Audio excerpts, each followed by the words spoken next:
I want to take that verse that you just heard 3 times and really utter that over you as a congregation. All of you. You will be priests of the Lord and ministers of our God. You will be priests of the Lord and ministers of our God. Some years ago, Henry Nouwen said he served as a chaplain in a sea vessel. One day, the vessel was headed out to the high seas and a storm was coming quickly. Waves were beginning to wash over the hull of the ship, and the captain was appropriately nervous. He's up in the bridge, he's got his officers around him, and he's barking orders one after the other. And then he came to the priest, Father Nouwen. And he didn't know what to do with the priest. And so he stopped for a moment and just said, "And you, why don't you go down below? And if I need something, I'll send for you." Nouwen used that to say, this is what's happening to the ministry in our day. Ministers who were once on the bridge, helping to make the decisions that would navigate society, have now been sent down below, where they will be called if or when we need them. A couple of years ago, when we went into the thick of a pandemic, there was some evidence that maybe the good priest was right.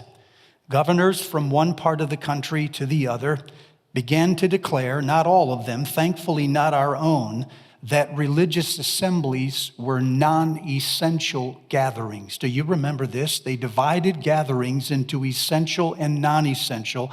And some of them declared that religious assemblies were non-essential, and I'm quoting now the congressional report, because churches were treated similarly to comparable secular organizations. Churches, of course, from one end of the country to the other protested vehemently on 2 grounds. One was government overreach.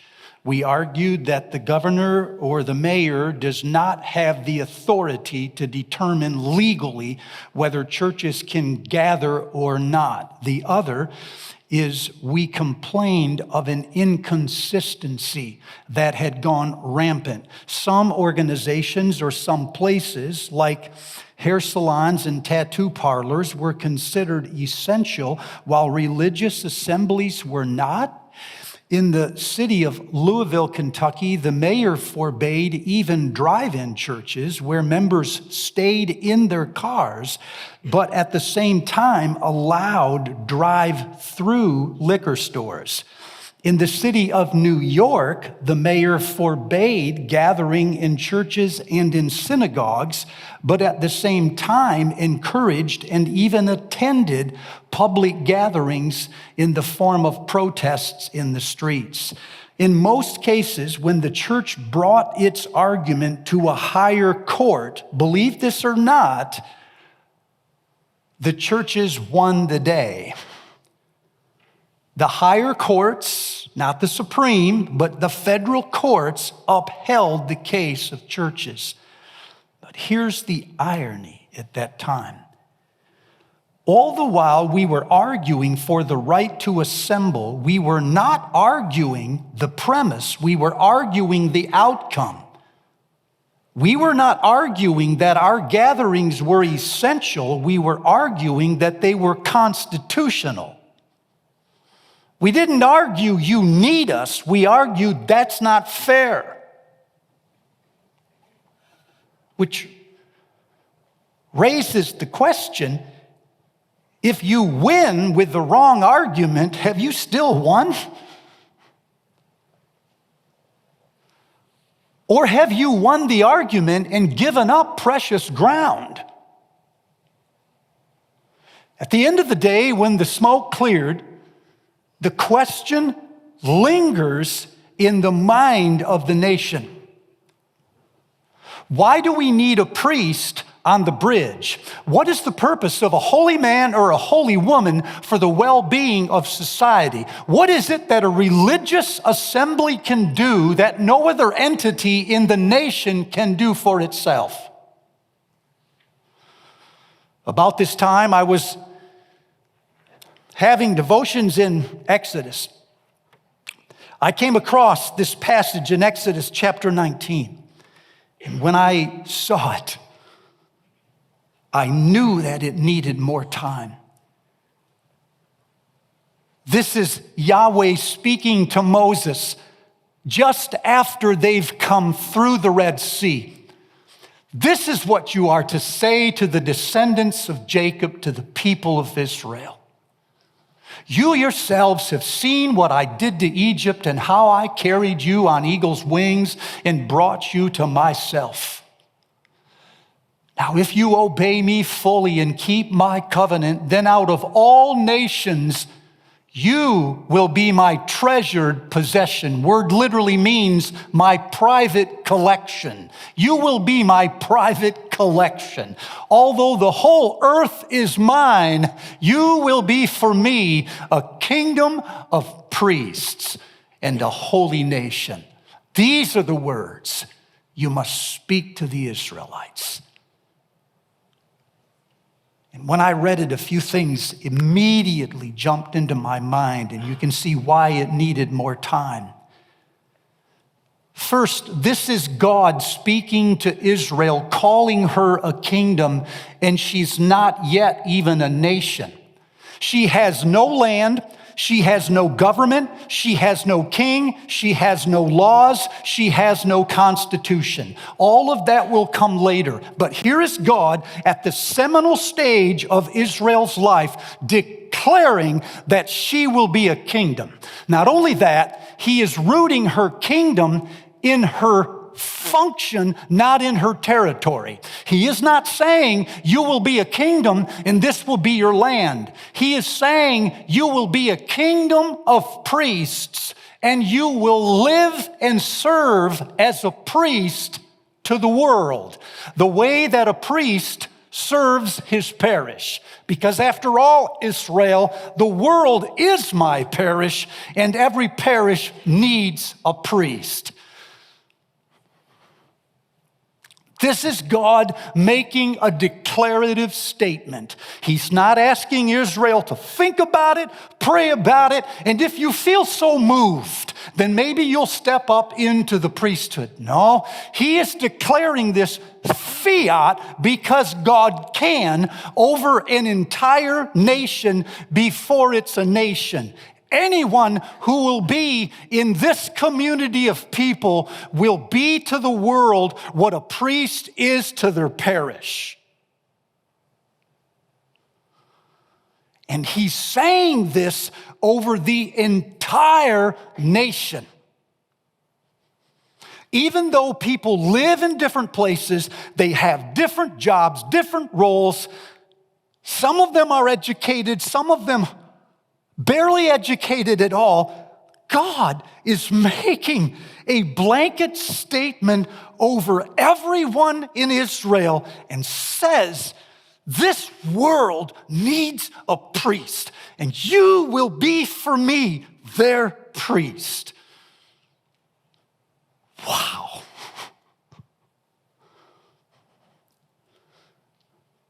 But plans sometimes fail, especially when humans are involved. 10 chapters later, in Exodus chapter 29, God will identify Aaron as the one who is to be the lead priest. God says to Israel, you are to place your hands on Aaron, and you are to ordain him and his sons. And when you ordain him, then I will live among you. Here's a window into the way God thinks. As long as you have a priest, I can live there.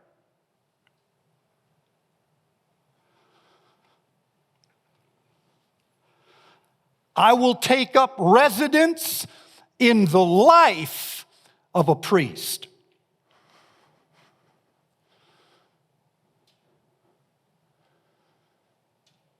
A few chapters later, Moses is up the mountain having a conversation with God. God, in fact, is writing the Constitution for Israel. What we now call the Ten Commandments. It was Israel's constitution. And while he is up there, the Israelites are at the base of the hill.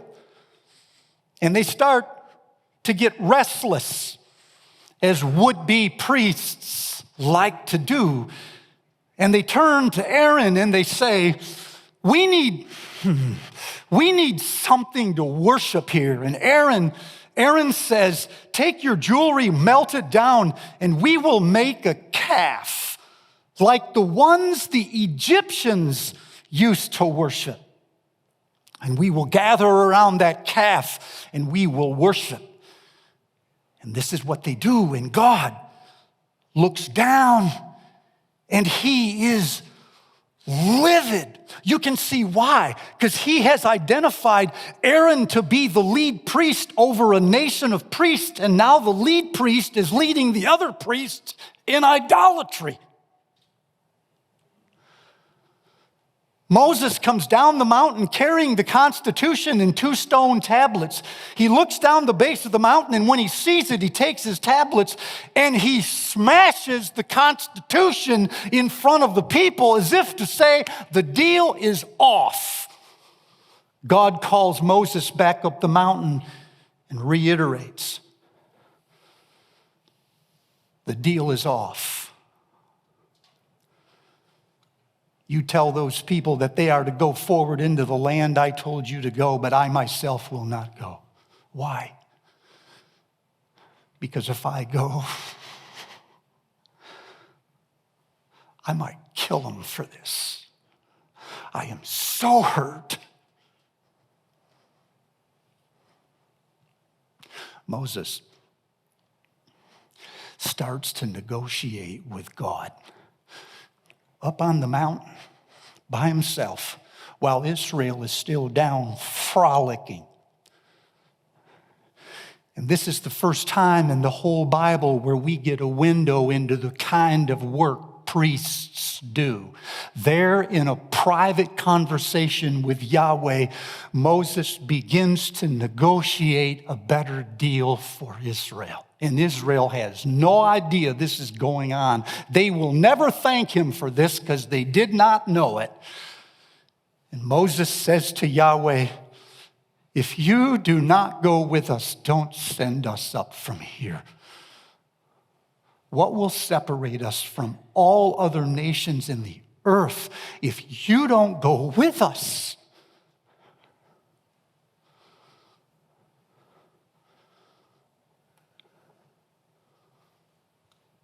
Here in a moment, we see the role of a priest.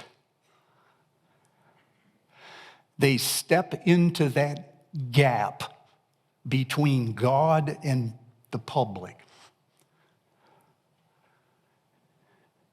And they do for the one what the other needs. God needs a human voice. And so, with his back to heaven, the priest will speak on behalf of God to the world. And the world needs a divine audience, or they have no chance. So, with his back to the people, the priest will begin to negotiate new possibilities for Israel. God relents. He decides to go with them. But the dream of one day having a nation where everyone was a priest goes silent. It's dormant for years. Generation after generation after generation comes and goes. Israel changes one oppressor for another, and with every new oppressor, Israel is more and more angry. She is in the streets crying for justice. She is talking about unrighteousness. She wants political change. She is tired of the man, tired of the system. But the entire season, the dream of a priest goes unnoticed. Until one night, just on the eve of her exile, Israel, about to go into exile, stumbles into church one night, and a preacher named Isaiah gets up. He's found the dream, people. And Isaiah begins to outline the job description of a priest. And he says to his audience that night, the Spirit of the Lord is upon me, and he has anointed me to proclaim the gospel to the poor. He has anointed me to proclaim freedom for the prisoners, to bind up the brokenhearted, to comfort those who are mourning, to put a garment of praise over people in despair. He's outlining what priests will do for the public. And then he turns to the people and says, and you will be priests of the Lord, ministers of our God. And they looked at him the way that you're looking at me. No, he is. We've not been to seminary. We aren't called to do this. We don't wear one of them collars. We can't be priests. But you're confusing the role of a priest with the function of a priest. The role is the position, it's the office, it's the training, it's the class of people like Aaron. The function is for somebody to get in between God and the public and make a deal for the public. And it doesn't matter what your job is. God, says Isaiah, has called you all to live and function as priests. It was the eve of exile, I say. And exile has a way of crushing every dream. As Israel staggers into captivity for 70 years and young people get old and die, the dream is put on hold.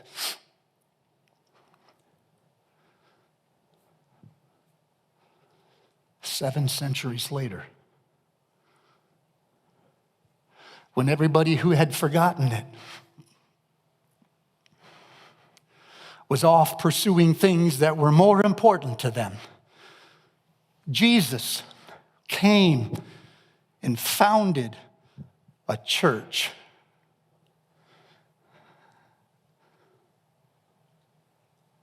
A new Israel. And the governors and the leaders of his day promptly rounded up that church and scattered them into exile. 30 years after Jesus left, the church was meeting in small little enclaves, circles, all over the province. They couldn't get together, people, because the leaders had said they were non-essential gatherings. And they would meet in after hours and in far out places, so the leaders would not find their worship assemblies. And Peter, a preacher in that day, caught a glimpse of what Moses saw on the mountain and what Isaiah saw that night in the service. He caught a glimpse that God had not let go this dream of having a nation, a borderless kingdom of people who live as priests. He sat down to write a letter, and when he'd finished it, he sent it in 1,000 directions. And these little enclaves of religious gatherings, Christians scared out of their minds, would take these letters, and with candlelight, they would read them aloud in front of their little circles. And this is what Peter said to them: you are not who you think you are. You are living stones built into a spiritual house, a temple, and you are a holy priesthood offering spiritual sacrifices to God through Jesus Christ. 4 verses later in 1 Peter chapter 2, he lifts the language straight out of Exodus 19 and reads it over these little religious circles meeting in 1,000 places. He says, you are a chosen people. You are a royal priesthood, a holy nation, a people belonging to God, that you may declare the praises of him who called you out of darkness and into the light. It's back. You could feel the tide rising. Here were thousands of non-essential people, most of them doing menial things they couldn't find reasons for. And Peter caught a picture of their purpose in God's eyes, and he read it over them.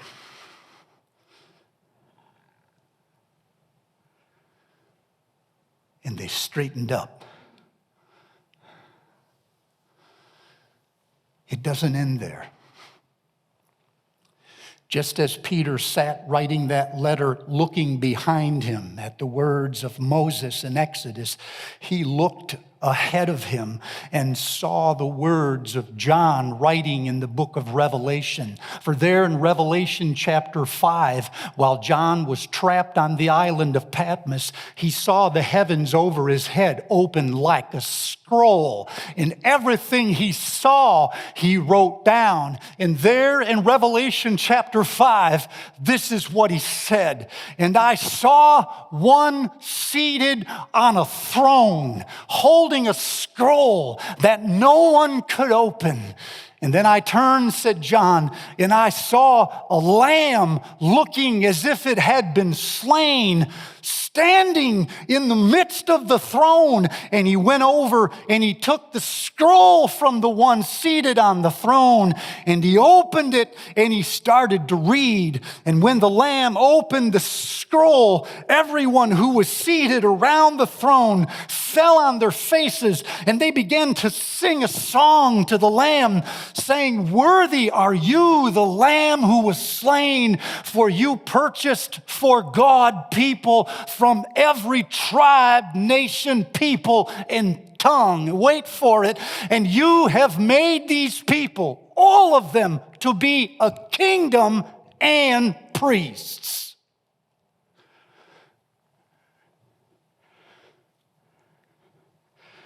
Here is God making a declarative statement. He has never changed his mind. We have moved the priesthood into a small class of people formally trained to perform mostly religious duties, roughly translated, run a church. This was never God's intention.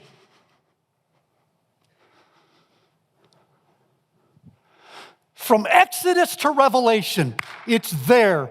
Everyone Christ has redeemed is a priest of the Most High God. He's not asking you to think about it. He's not asking you to pray about it. And maybe if you feel led, he's telling you, this is who you are. You have more authority than you know, and way more authority than you use. Jesus said of you, "I give you the keys to the kingdom of heaven. Whatever you loose on earth will be loosed in heaven, and whatever you bind on earth will be bound in heaven."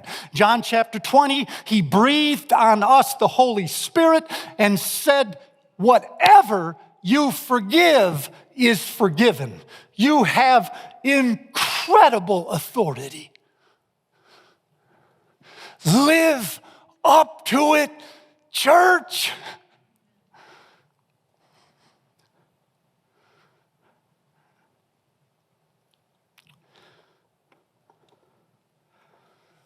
All right.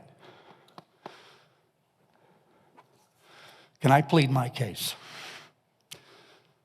That wasn't my case. That was the argument. And it is biblically sound from one end of Scripture to the other. Here's my case. In spite of how they like to present themselves as not that interested in religion, the truth is, people, every person you've ever met is incurably religious. They can't help themselves. Ecclesiastes said they have eternity stamped on their heart. It's indelible. So they'll tell you on the one hand that they don't even believe in God, but on the other hand, they hold pastors and clergy in a separate level, like they want them to be different. They'll say that nothing is sacred, and yet they will dress up for weddings and funerals. And when something goes south, they still want somebody to pray. And they sit and they wonder, all of them, what happens after I die. No other species does this. Only humans.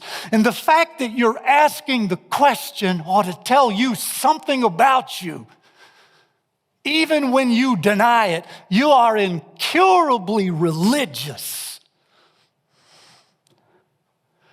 And so while our nation pretends that it is through with God, it can't get over the memory of God.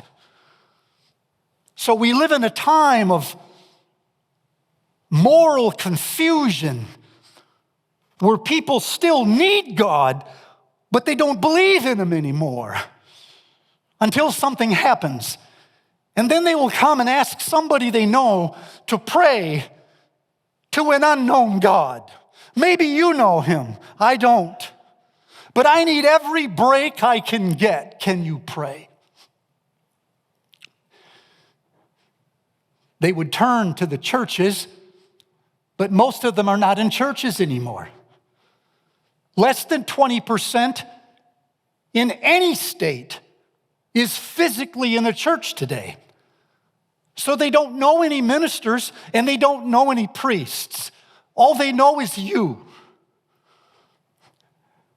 And even if they did know priests and ministers today don't do what they used to do. For the last 70 years, the role of a minister has shifted from pastoral duties to administrating the church. Survey after survey today shows what ministers actually do 36 to 40 hours every week is administrate the church. Meanwhile, the public is still in prison. The public is still addicted. The hearts are still broken, and people are still mourning, and there is a ton of despair out there while ministers from one end of the country to the other are building churches.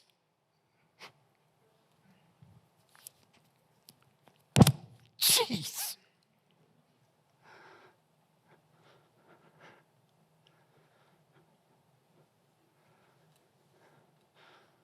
People, we don't need another institution. This is a triage unit.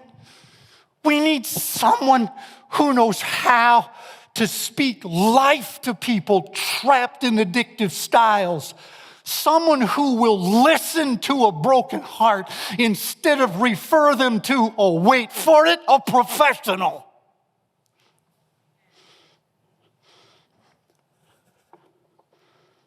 Just listen.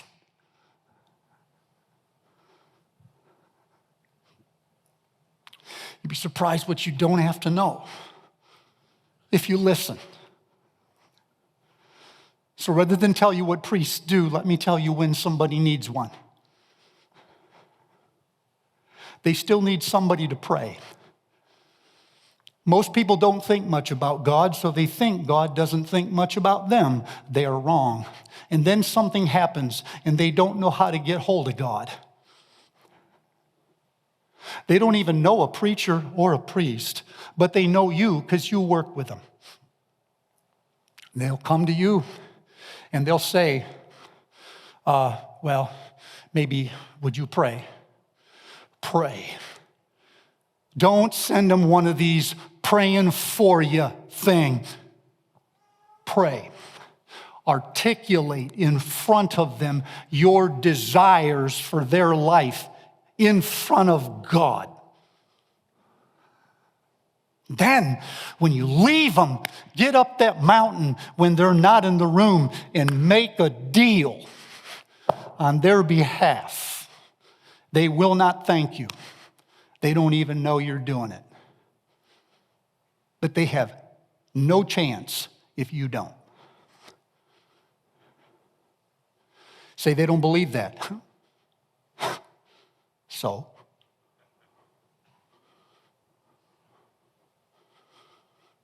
Woman says to me, Reverend, would you write a prayer? She says, I have surgery tomorrow. Would you write a prayer? Why? I said. She said, so I can read it when I go into surgery. I said, you can pray yourself, you know. She says, no, actually, I can't. I don't know what to say. So if you'll write something, I'll just read it. I said, I can write something, or if you want, I'll just meet you at the hospital and we'll pray there. She says, you do that? So that's what we did. It's not heroic. It doesn't feel sacramental, but I believe that woman has possibilities when someone steps in and does that. You can listen to people confess their sins. People still need a confessor. In 1974, Frank Warren sent 3,000 postcards, self-addressed, out to random people and said, if you have a secret, send it to me. To this day, he's received over 500,000 postcards. One of them sent a picture of her and her husband with words written over it. Every week, I wonder how my life would be different if I'd have married the other man. Someone sent a picture of an ultrasound with words written over it. I will never forgive myself for letting my girlfriend get an abortion. Someone sent a picture of their child with words written over it. I hope he doesn't turn out like me. Someone sent a picture of their high school with the words to the class of 1977, I still hate you all. Someone sent a postcard in that said, every week of my life I think about suicide. If you knew what I did, you'd want me dead too. A minister sent one in with himself in a clerical collar, and the words, sometimes it feels more like a noose. A woman sent a postcard in that said, when I was 16, I got an abortion. When I was 33, I had a miscarriage. I think God is paying me back.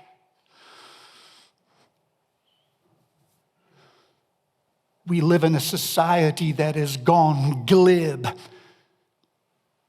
where people say they don't want to go there.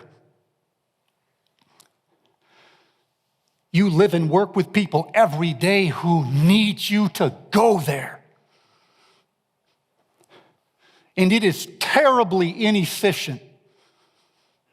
And you don't often feel like you're moving the ball, but people need someone to hear their sins and utter the words over them. In the name of Jesus, you are free. Go and sin no more. You say, I can't do that. You must. You must. They will not find me, and they won't find some other priest. You are all they have. You must.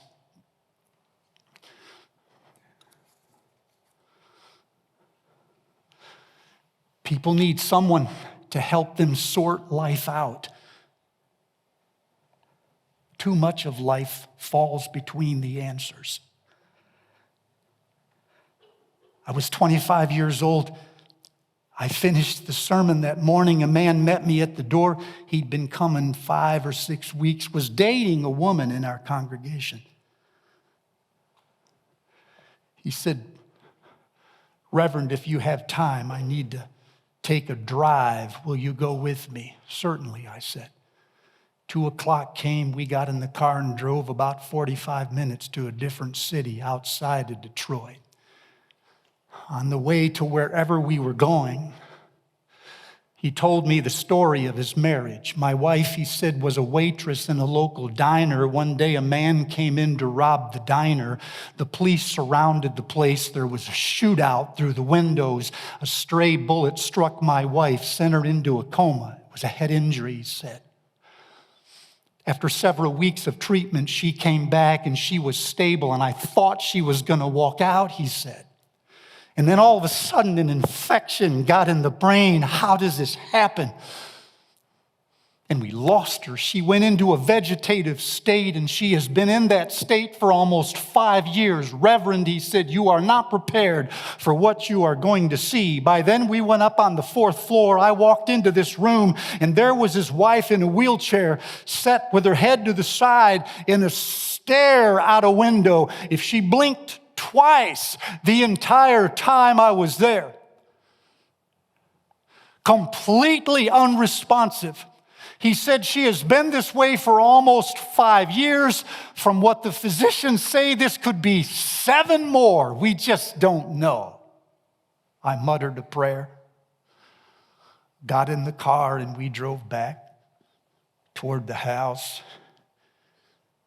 And then he said, "Now, Reverend, you might have noticed I've been dating a woman in your church." Well, it meant something now. He said, "But you can tell I'm married." Or am I? He said, "Reverend, marriage is a consensual arrangement. She cannot consent to anything anymore, and so far as we know, she will never be able to do it again."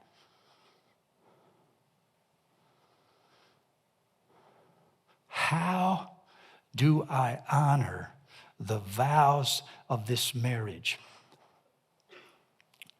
when everything about it has changed? He's looking for a priest. He's looking for somebody who knows God, he thinks. He's not looking for answers. He can Google those. He's looking for somebody who he thinks is a holy man or a holy woman who will come alongside him and enter this struggle.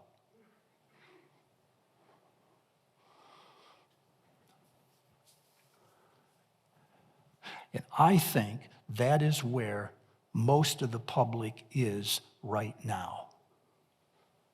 For the last 2 years, while the streets were on fire with racial injustice, nearly every minister I know and most of the lay people I know have tried to play the prophet. Say something clever and pithy and tweetable that will settle the argument. But I think people are still craving a priest. Prophets speak to the public. Priests speak about the public in private. Prophets speak of injustice. Priests speak of a heaviness of soul. Prophets have convictions. Priests have burdens. Heavy burdens. Prophets are always confronting the public with their sins. Priests help carry them.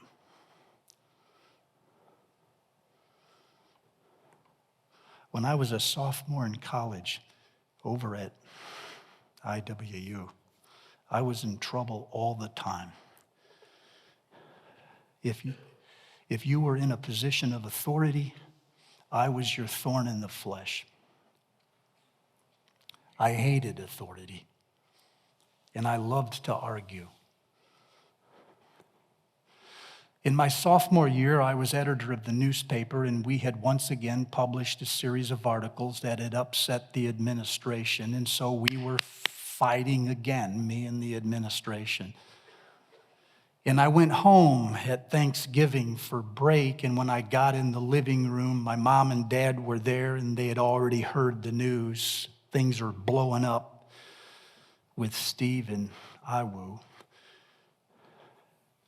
We were 5 minutes into an argument, my dad and I, when my mother stood up and said, "Well, I'm going upstairs to bed."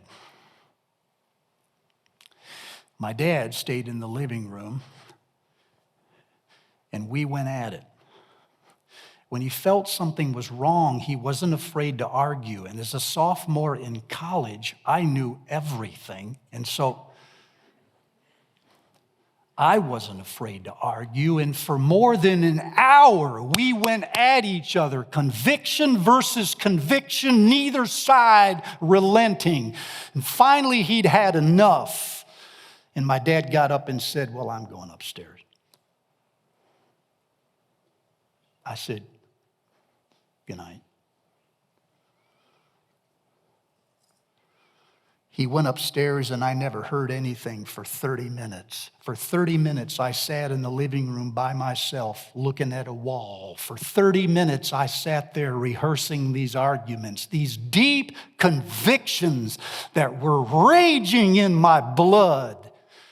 And then after 30 minutes, I heard the sound of the floor creaking over my head.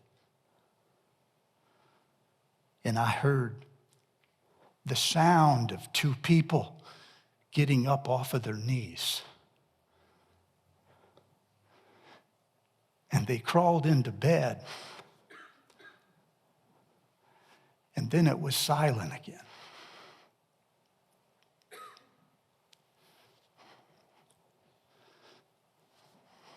As long as you live, you will not get that sound out of your head. When you've just been in a room with somebody arguing tooth and nail, and then you hear them get off their knees, trying to make a deal for you downstairs that you know nothing about. Someday, if your life should suddenly turn and things get really good for you, you can thank education, but you will know in your heart it was that moment that someone went upstairs and made a deal. Now you have a chance you didn't have before. Church, listen to me.